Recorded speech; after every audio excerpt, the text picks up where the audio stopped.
திமுக ஆட்சிக்கு வந்தவுடன் மதுவிலக்கு, மாணவர்களின் கடன் ரத்து போன்றவை நிறைவேற்றப்படும் என அக்கட்சியின் பொருளாளர் மு க ஸ்டாலின் தெரிவித்தார். திருவண்ணாமலை மாவட்டத்தில் உள்ள தொகுதியில் போட்டியிடும் திமுக, காங்கிரஸ் வேட்பாளர்களை ஆதரித்து பல்வேறு இடங்களில் அவர் வாக்கு சேகரித்தார்.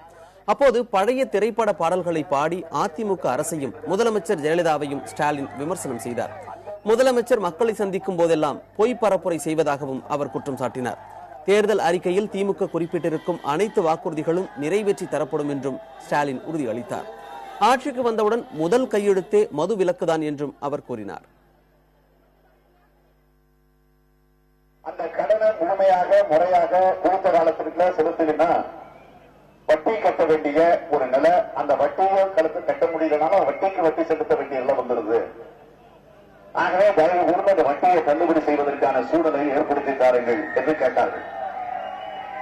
நான் தலைவர் கலைஞரிடத்தில் இதை பற்றி தெளிவாக எடுத்து சொன்னேன். உடனே தலைவர் கலைஞர் சொன்னார், வட்டி அல்ல, அவர்கள் வாங்கிய முழு கடனையும் நாம் தள்ளுபடி செய்கிறோம். சொன்னது மட்டுமல்ல, தேர்தல் அறிக்கையிலையும் அது சேர்க்கப்பட்டிருக்கு.